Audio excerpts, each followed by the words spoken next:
오늘 시편 121편의 말씀을 통하여서 천지를 지으신 여호와께로다 라는 제목으로 말씀 나눠보도록 하겠습니다. 시편 121편을 보시면 성전에 올라가는 노래라고 작은 글씨로 쓰여져 있는 것을 확인해 볼 수 있을 것입니다. 물론 없는 성경도 있을 텐데 대부분의 성경들은 이렇게 쓰여 있을 거예요. 시편에. 자, 이 성전에 올라가는 노래라고 이렇게 작은 문구로 쓰여져 있는 것이 120편을 시작으로 총 13편이 성경에 등장합니다. 성전으로 올라가는 이라고 번역하고는 있지만 사실 이 단어는 오르막길을 의미하는 어원에서 파생하여서 올라가다 라는 뜻을 가지는 동사입니다. 때문에 성전을 향해 올라가는 길에서 부르는 노래라는 의미로 순례의 길을 의미하는 것으로 우리가 이것을 그렇게 볼 수 있겠습니다. 그래서 순례자의 찬양의 시라는 것이죠. 여기서 순례는 사전적인 의미로만 살펴보면 종교의 발생지나 본산의 소재지 혹은 성인의 무덤이나 거주지와 같은 종교적으로 의미가 있는 곳을 찾아다니며 방문하거나 예배한다 라는 뜻을 가지고 있는데, 그렇다면 과연 성경에서 하나님께서 우리에게 순례의 길을 걷기를 바라시며 말씀한 적이 있는가? 오늘 말씀을 나누며 이 질문에 대한 해답을 좀 찾아가면 좋을 것 같습니다. 앞서 설명드린 대목과 더불어서 본문 1절을 보시면 내가 산을 향하여 눈을 든다 라는 표현이 등장하는데, 이때 이 산이 순례자의 시선에서 보통은 시온으로 여겨지고 있습니다. 시온이나 시온산이라는 지명을 익히 여러분들이 들어서 알 수 있을 텐데요. 이 시온이라는 지명은요, 구약 성서에 152번이나 등장하고 신약 성경에서도 7번이나 등장합니다. 성경에서 이 지명이 처음 등장한 것으로는요, 다윗이 기드론 골짜기를 점령하여 다윗성을 쌓은 곳, 그것이 시온이고 시온산이며, 또 이후에 솔로몬이 성전을 짓는 곳, 그것이 어디냐면 시온이에요. 시온산 이렇게 표기되고 있죠. 무엇보다도 시온산에 솔로몬이 지었던 성전이 있었다라는 말이 여러분의 귀에 탁 박힐 텐데, 그러나 이미 저와 여러분이 여러 번 말씀을 나누고 강의를 통하여서 성전이 하나님의 뜻이 아닌 솔로몬, 즉 죄인의 바램을 담아 지어졌던 것으로 확인하여 보았습니다. 그렇죠? 네. 하나님께서 순례의 길을 혹은 그 여정을 한 번도 말씀하신 적이 성경에 없습니다. 그런 의미에서 거룩이라는 성경적인 용어를 다시 한번 떠올려 보면 좋을 것 같은데요. 출애굽기에서 모세에게 찾아오신 하나님께서 말씀하십니다. 신을 벗으라, 내가 선 곳은 거룩한 곳이다. 이렇게 말씀하시면 하나님께서 만드신 창조 세계 안에 속이 따로 있다라고 말씀하시는 게 아니라, 하나님이 만들어 놓은 창조 세계 안에는 성스럽고 속된 것이, 구별된 것이 아니라 그런 것이 아예 없다라는 거예요. 이렇게 말씀하시는 이유는 하나님이 계신 곳이 바로 구별된 곳이며 거룩한 곳이다 라고 말씀하고 있는 거예요. 성경에서 그렇게 우리에게 알려주고 계신데, 때문에 하나님께서는 당신을 위한, 또 당신을 향한 그 어떤 우상이나 구정을 지을 것을 허락지 않으시는데, 이 말씀이 우리가 너무나 잘 알고 있는 십계명의 말씀입니다. 단순히 우상으로서 하나님의 형상을 지어라, 짓지 말라라고 말씀하신 것을 넘어서 그 장소가 될 만한 것도 하나님께서 짓지 말라고 하시는 거예요. 그러므로 솔로몬의 성전이 하나님의 마음과 하나님이 바라본 어떤 가치관 안에서 부합되지 않는 것이다 라는 것을 우리가 살펴보았습니다. 그래서 그 성전을 향해서 눈을 들거나 그 성전을 향해 발걸음을 옮겨서 순례의 길을 떠나는 것 자체가 하나님의 마음과는 다르다는 거죠. 그래서 이런 설명보다도 실제로 이스라엘의 성전을 향해 저와 여러분이 기도를 하거나 그곳을 평생에 한 번은 방문해야 된다라는 그런 사명감이 저와 여러분에게 있지 않잖아요. 그런 걸 말씀하시지 않았으니까 성경에 없는 거예요. 그렇다면 오늘 순례자의 찬양이라는 이 시가 우리에겐 어떤 의미일까요? 이 말의 원어 성경에도 실제로 등장합니다. 히브리 성경에 보면 히브리 성경 그 전면부에도 이렇게 쓰여져 있어요. 올라가는 길에서라는 문구가 쓰여져 있고 찬양의 시가 1절부터 이렇게 이어지고 있거든요. 그래서 그게 어떤 의미인가? 오늘 본문을 나누다 보면 자연스럽게 이해가 되리라, 정리가 되리라 여겨집니다. 자, 이제 실제적으로 본문을 좀 보겠습니다. 121편은요, 두 부분으로 나뉘어 볼 수 있는데 1절에서 2절과 이게 첫 부분이고요. 3절에서 8절 이게 두 번째 부분입니다. 이렇게 나눈 것은 첫 단락의 주어는요 1인칭으로서 나로 되어 있고요. 두 번째 단락은 주어가 2인칭으로서 너로 되어 있습니다. 그래서 내용을 보면, 내용상 구별을 보면 앞부분은 의뢰에 해당된다라고 볼 수 있겠고요. 뒷부분은 그 의뢰에 대한 응답의 확신으로 볼 수가 있습니다. 쉽게 얘기해서 질문과 대답으로 보셔도 무관하겠습니다. 1절부터 보겠습니다. 1절. 내가 산을 향하여 눈을 들리라. 나의 도움이 어디서 올까? 나의 도움이 어디서 올까? 산을 향하여 눈을 든다. 왜 이런 표현과 고백이 등장하는가 하면 앞서서 제가 말씀드렸던 솔로몬의 성전에 대한 이야기를 좀 돌아가 볼 필요가 있습니다. 솔로몬의 성전을 짓고 난 뒤에 솔로몬이 백성들 앞에서 또 하나님께 연설이자 기도의 내용으로서 등장하는 대목이 있는데 그 요점을 보면 이렇습니다. 이스라엘 백성들이 하나님 앞에 범죄하여 적국의 손에 넘겨지거나 혹은 환난을 당할 때 이 성전을 향하여 회개하고 기도하면 하나님께서 들어주시고 좀 회복하여 주셨으면 좋겠습니다. 이런 소망을 담아서 기도를 하거든요. 연설을 하고 하나님께서 이 솔로몬의 연설이자 기도를 들어주시겠다. 허락하여 주셨습니다. 이게 배경이 되는 거예요. 이게 배경이 돼서 산을 향하여, 그 산이 성전이 있는 곳이죠. 그곳을 향하여 눈을 든다. 그곳을 향하여 기도한다. 그런 의미에서 지금 고백이 등장하고 있다라는 것입니다. 2절. 나의 도움은 천지를 지으신 여호와께로다.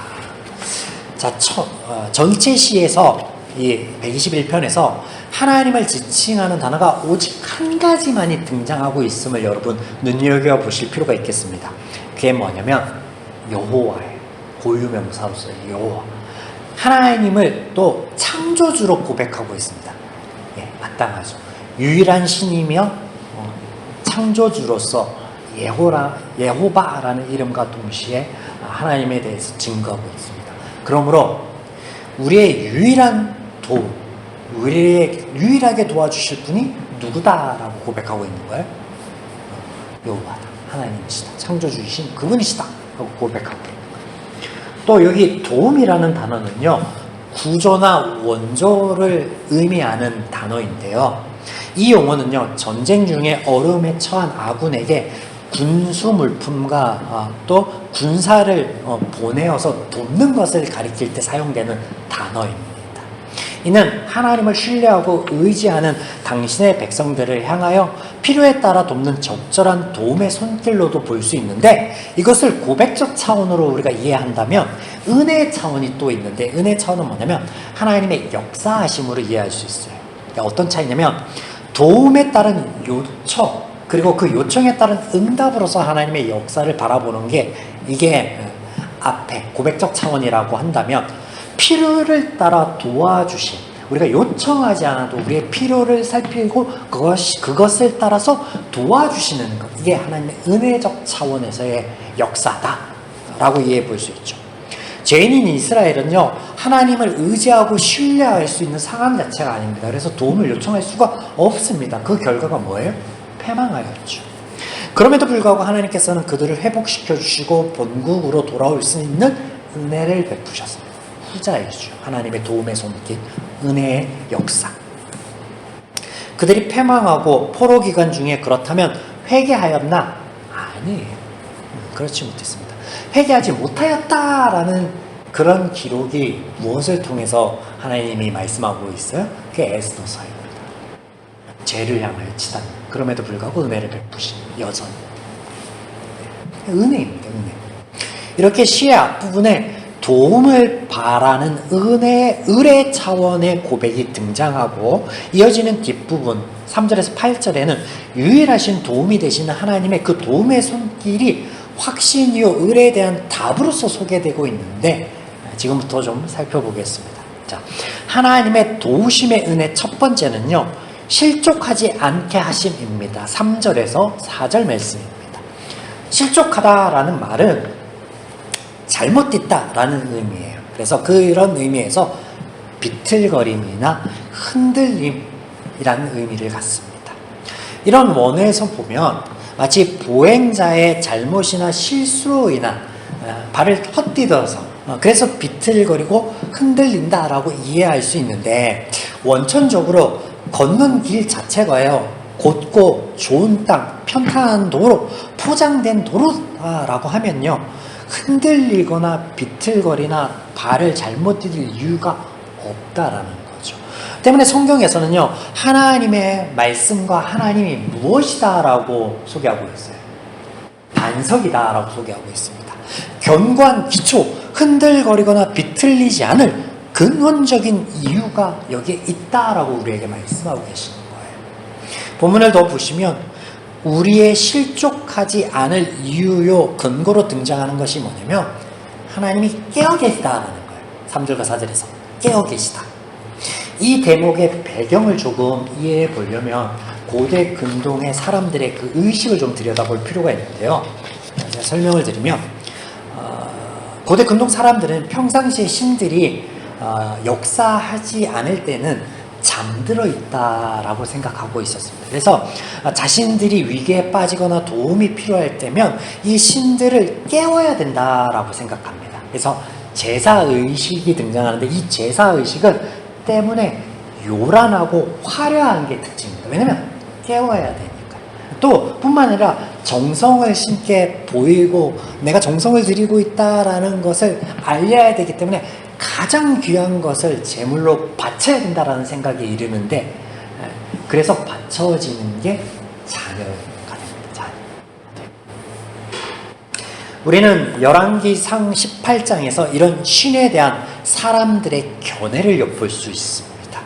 바로 갈멜산에서 바알 선지자와 엘리야의 대결 장면입니다. 대결도 아니죠, 사실은. 왜냐면 살아계신 하나님과 존재가 없는 우상과 어떻게 대결을 펼칠 수 있겠습니까? 무의미한데 여기서 엿볼 수 있다는 거죠. 아무튼 이 장면을 보시면 바알 선지자들이 하는 제사 의식이 엄청 요란하고 번잡스럽습니다. 그런 가운데 엘리야의 조롱입니다. 제가 좀 읽어드릴게요.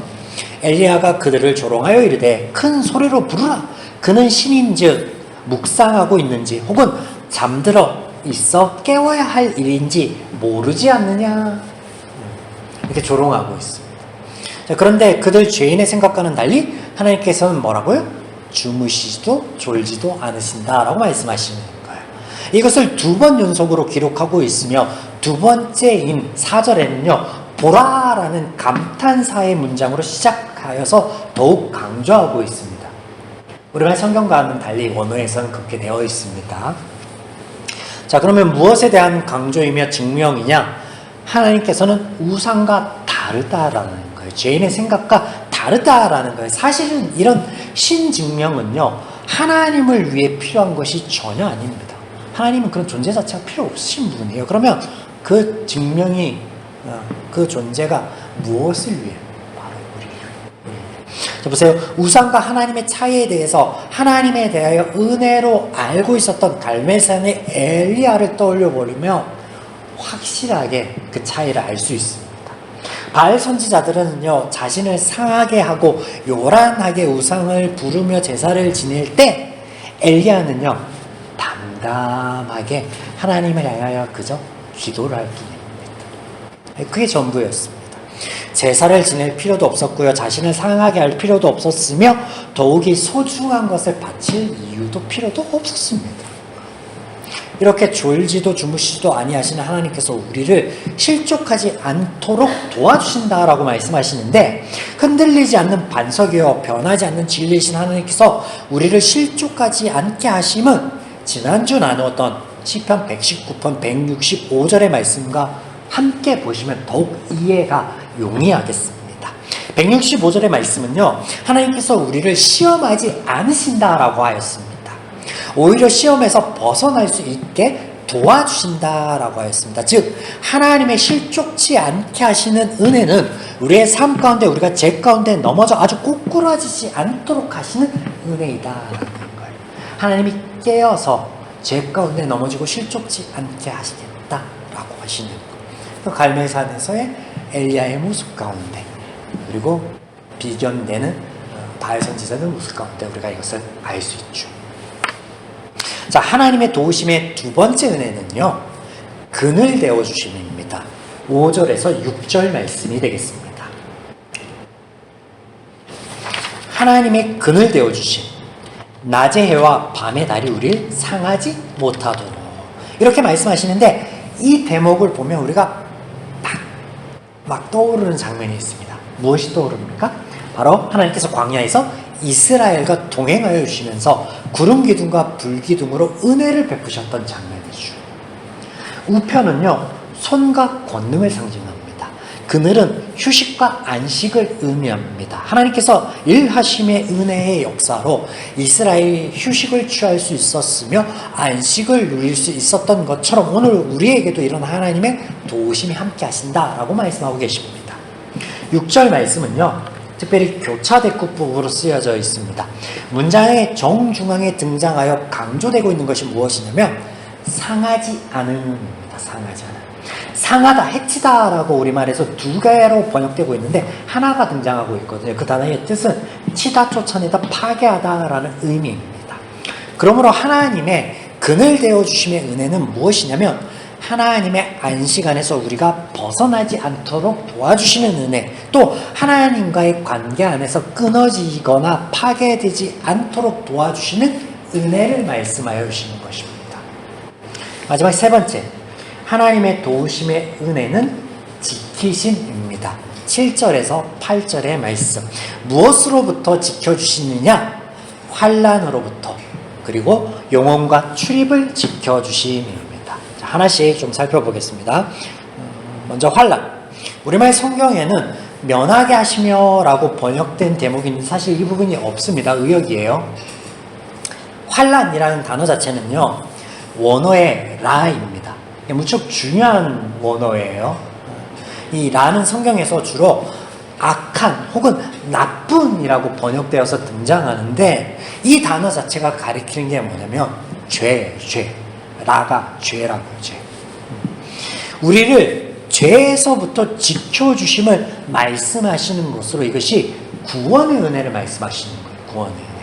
그런데 이 구원의 은혜는요, 단회적인 사건일 뿐 아니라 연속성의 의미를 가집니다. 어떤 의미냐면 우리가 예수를 그리스도로 주로 시인하고 우리를 죄인으로 고백할 때 하나님으로부터 오는 구원의 은혜가 임하죠. 그래서 우리가 자녀가 되죠. 성령이 우리 안에 임해요. 이게 단회적인 사건입니다.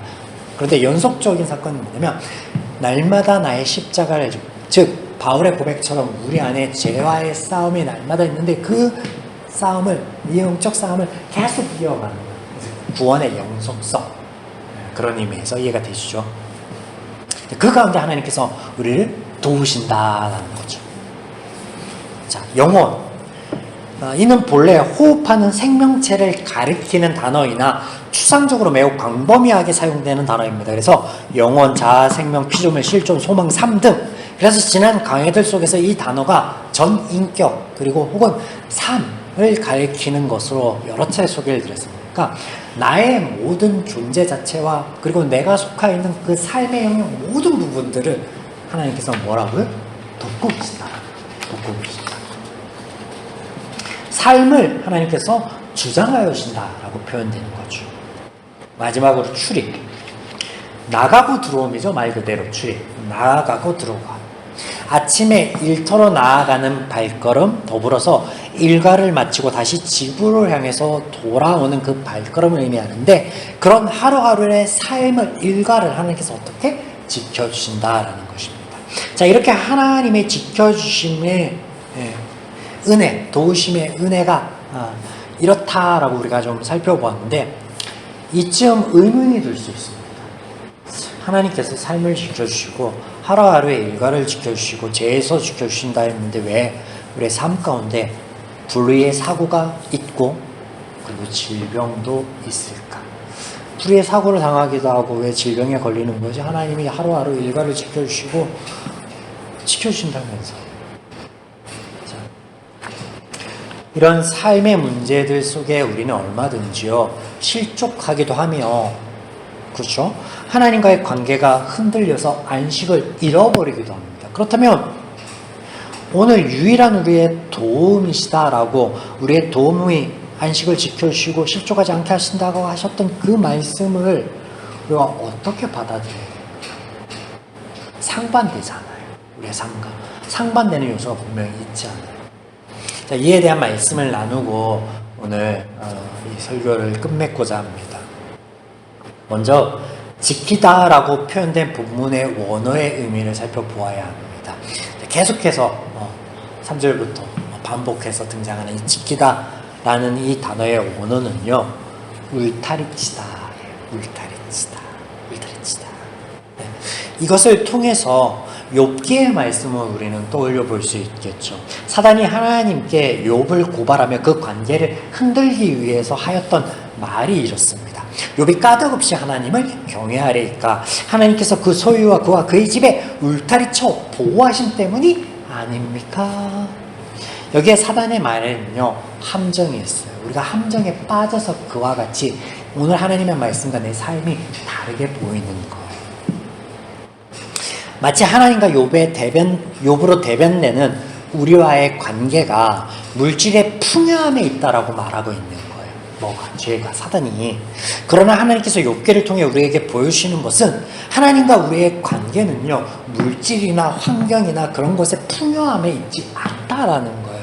사단의 말처럼 욥을 시험하여 물질을 잃게 하고 가족을 잃게 하고 건강을 해치게 하여도, 그러나 하나님이 계시기에 그 존재가 이 관계를 이어감을 우리에게 보여주신다라는 거예요. 그러므로 하나님의 은혜의 역사는 환경과 여건에 있지 않다라고 말씀하십니다.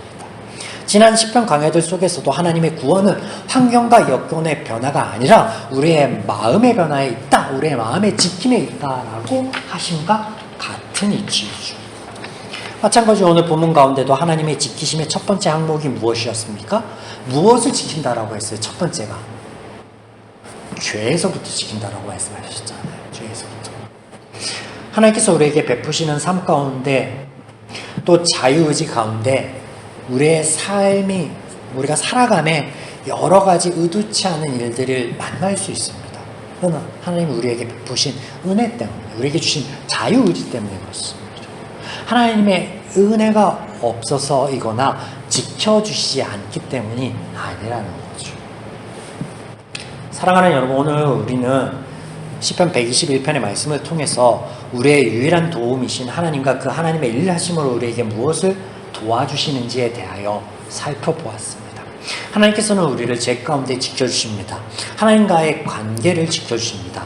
하나님 안에 있는 안식을 누릴 수 있도록 하여 주십니다. 그리고 또한 이런 지켜주심은요, 현재 진행형입니다. 8절에서 하나님께서 지금부터 영원까지 우리의 삶을 지켜주신다라고 말씀하시는데, 이때 영원이라는 단어는요, 숨겨진 시간, 우리의 생각 밖의 시간을 포함하고 있는 단어로서 소멸점이 없는 완전한 연속성을 의미하는 단어입니다. 하나님의 동행하심과 도우심의 은혜는요, 끊어짐이 없다라는 거예요. 또 이것을 우리가 인식을 하거나 그렇지 못하는 상황에서조차 그것은 변하지 않는다라고 말씀하십니다. 우리는 때문에 이런 하나님의 은혜 안에 오늘 순례의 길을 걷고 있는 거예요. 이것이 영적 싸움이기도 하고 성경에서 말씀하시는 우리가 걸어가야 할 길, 우리의 삶, 십자가를 지는 나의 길입니다. 오늘 말씀을 통해서 하나님이 주시는 지혜와 은혜 안에 이 순례의 길을 저와 여러분이 하나님의 도우심의 은혜를 누림으로 안식함으로 이어가기를, 또 그런 우리의 8월의 한 달 발걸음이기를 주님의 이름으로 축원드립니다.